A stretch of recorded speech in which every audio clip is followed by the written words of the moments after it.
हाय, मैं एडवोकेट सुरेश। इस वीडियो में हम बात करने वाले हैं एफिडेविट खुद से कैसे बनाएं ताकि आपको ड्राफ्टिंग के लिए पैसे किसी को ना देने पड़े। देखिए, यहाँ पे आप मेरे हाथ में दो चीज़ें देख सकते हैं। एक एफिडेविट सेम है नेम करेक्शन का, ये 2 पेज का है, और एक यहाँ पे इसमें भी नेम का करेक्शन बोल सकते हो, चेंज बोल सकते हो। ये बड़ा यहाँ पे आपको शॉर्ट एंड सिंपल सा दिख रहा है। बहुत सारे लोग कमेंट करेंगे कि इसमें से कुछ भी विजिबल नहीं है। टेंशन मत लो, अभी इधर स्क्रीन स्टार्ट हो जाएगी, एक एक चीज आपको क्लियर जहां पर विजिबल हो जाएगी, एक एक चीज आप सीख लोगे किस तरीके से एफिडेविट ड्राफ्ट होता है। पहले समझते हैं कि एफिडेविट कब आपका काम कर सकता है और कब आपका काम नहीं करेगा। सपोज आपके नाम में कोई करेक्शन है, कोई माइनर करेक्शन है, और बहुत सारे डिपार्टमेंट में क्या है कि आप सिर्फ एफिडेविट देते हो तो जो आपकी वो करेक्शन है वो कंसिडर कर ली जाती है, राइट। तो अब यहाँ पे एक चीज आती है कि अगर हम करेक्शन के लिए एफिडेविट बनाते हैं तो जनरली उसका जो मैटर है वो लेंथी जाता है, ठीक। एक केस आता है कि कोई नेम है जिसमें लाइक सरनेम मिसिंग है, कि सरनेम उसमें लगा ही नहीं है। जैसे कि आपके हो सकता है एजुकेशनल डॉक्यूमेंट्स में सरनेम नहीं लगा, बाकी डॉक्यूमेंट्स में लगा, उस केस में आपको एफिडेविट चाहिए होता है वहां पे जो आप सरनेम दिखा सको। तो टेक्निकली अगर आपके नेम में सरनेम नहीं लगा तो ये क्या होता है कि ये नेम चेंज के अंदर आता है। अब उसके लिए ये होता है कि जो एफिडेविट बनता है वो नेम चेंज का बनता है। अगर आप कंप्लीट नेम चेंज करते हो तो भी ये सेम बनेगा, ठीक।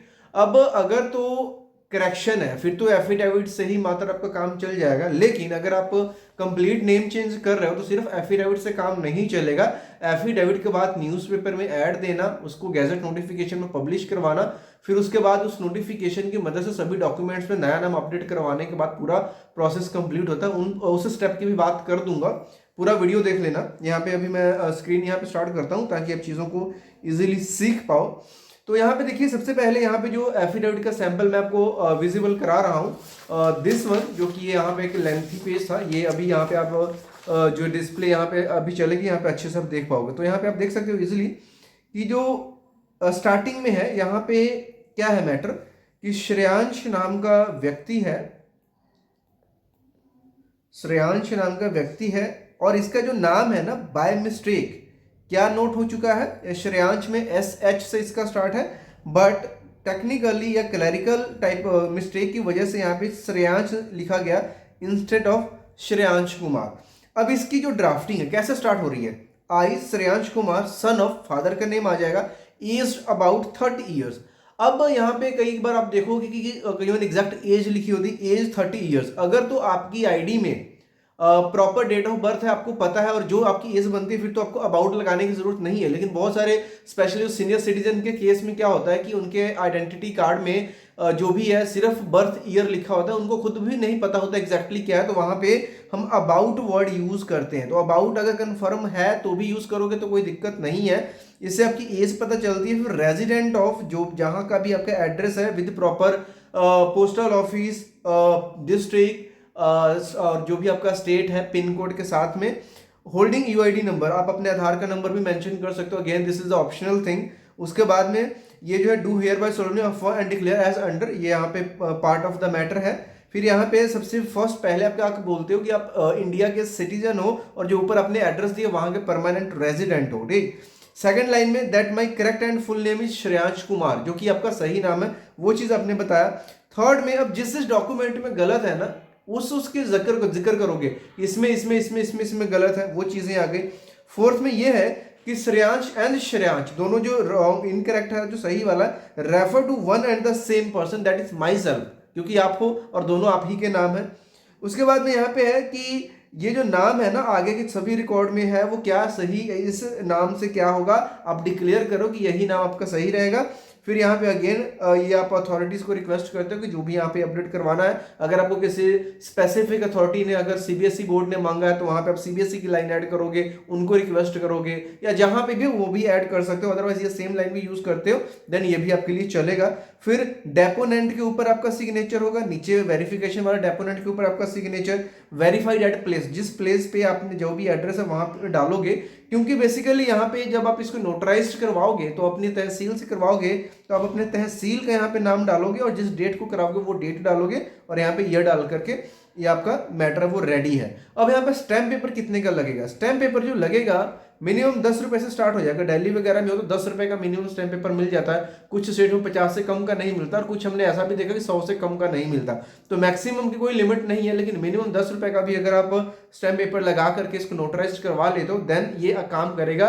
क्योंकि जब तक इसको आप स्टैम्प ड्यूटीज पे नहीं पे करते हो तब तक इसको आप लीगल इन्फोर्स नहीं करवा सकते हो, और एक बार एफिडेविट के ऊपर आपने स्टैम्प ड्यूटी पे कर दिया देन ये फुली एक लीगल डॉक्यूमेंट हो जाता है, जिसको डिपार्टमेंट एक्सेप्ट करेगा। अगर कोई माइनर करेक्शन तो वो कर देगा, ठीक। एट द सेम टाइम एक चीज आपको दिखाया था कि यहाँ पे देखिए अभी जो हमारा सेकंड मैटर है नेम चेंज का मैटर है ना। ओल्ड इनकरेक्ट नेम है, सन ऑफ आ गया, रेजिडेंट एड्रेस आ गया, I am the citizen of India, that now I have changed my name from old name to new name, ठीक, that I in future shall be known as new name. Simple यहाँ पे 3 line का matter है, यहाँ पे कोई भी document का जिक्र नहीं करना है। भाई क्यों जिक्र करें, क्योंकि आप तो अपना कंप्लीट नेम चेंज कर रहे हो, तो ऑटोमेटिकली सबको पता है कि अब सभी डॉक्यूमेंट में का पुराना नाम ही होगा। तो यहाँ पे क्या आ गया कि आपने सिर्फ इतना डिक्लेयर करना है कि आपने अपना नाम चेंज करके ये से कर लिया, ठीक। तो ये जो एफिडेविट है ना, ये मतलब बहुत ही कम डिपार्टमेंट्स हैं जहां पे ये चलेगा, क्योंकि ये जो एफिडेविट आपका गैजेट के लिए चलेगा, इसको यूज करके देन न्यूज़पेपर में ऐड देते हो, तो एफिडेविट और न्यूज़पेपर से भी कुछ डिपार्टमेंट में जो आपका करेक्शन है वो काम हो जाता है, ठीक। लेकिन प्रॉपर जो है इस एफिडेविट को भी नोटराइज्ड करवाने के बाद आपको न्यूज़पेपर में ऐड देना होता है। न्यूज़पेपर में ऐड देने के बाद फिर गैजेट की फाइल बनती है, जिसमें रिक्वेस्ट लेटर 2 विटनेसेस लगा करके फिर गैजेट की फाइल जब रेडी हो जाती है इसको गैजेट ऑफिस में जमा करवाना होता है। जमा करवाने के 4 से 5 हफ्ते में गैजेट पब्लिश होता है, जिसको आप ऑनलाइन डाउनलोड करते हो। फिर वो जो लीगल डॉक्यूमेंट है ना, वो किसी भी अथॉरिटी के पास ले जाओ, किसी भी डिपार्टमेंट के पास ले जाओ, पूरे इंडिया में कोई भी उसको डिनाई नहीं करेगा। इवन अगर आप चाहते हो अपने पासपोर्ट में कंप्लीट नेम चेंज करना, तो उस गैजेट नोटिफिकेशन की मदद से वो चीज भी हो जाएगी। लेकिन एफिडेविट उस केस में आपका ये चलेगा क्योंकि ये नेम चेंज का है। सेम मैंने स्टार्टिंग बोला था, अगर सरनेम ले रहे हैं या फिर हटा रहे हैं, सेम यही मैटर चलेगा। और यही क्योंकि जो गैजेट नोटिफिकेशन है नेम चेंज का, वो सरनेम वाला भी नेम चेंज के अंदर ही आता है। खुद के नेम में अगर कोई करेक्शन है, अगर फर्स्ट वाले एफिडेविट से आपका काम चल रहा है तब तो वेल एंड गुड है। अदरवाइज अगर आप गैजेट नोटिफिकेशन में जाते हो तो वो भी नेम चेंज के केस में ही आता है, ठीक है। गैजेट में अगर गैजेट में आपको करेक्शन का करवाना है, वो उसका जो एफिडेविट है वो अलग बनता है। अब उसमें क्या होता है कि कंडीशन ये होती है कि सपोज आपके पब्लिक डॉक्यूमेंट जैसे कि आधार, पैन, वोटर सब में नाम सही है, किसी एक डॉक्यूमेंट जैसे कि सब में सही है लेकिन वोटर कार्ड में गलत है, सब में सही है लेकिन डीएल में गलत है, सब में सही है लेकिन मेरे 10th प्लस 2 में गलत है, खुद का नाम गलत है, मेरे पेरेंट्स का नाम गलत है, किसी एक पेरेंट का बॉस का नाम गलत है, उस केस में पब्लिक नोटिस का मैटर बनता है। उसमें जो एफिडेविट आप दोगे ना,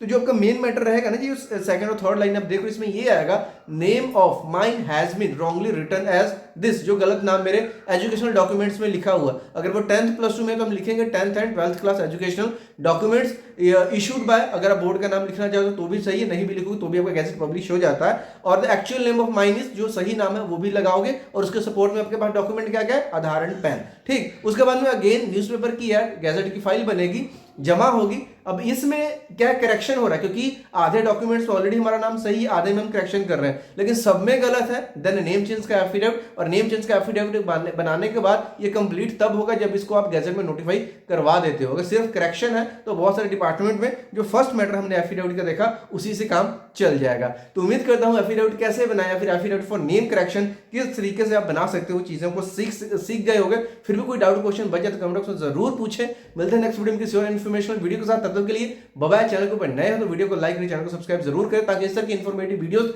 आप तक पहुंच रहे सबसे पहले। See you soon in the next video.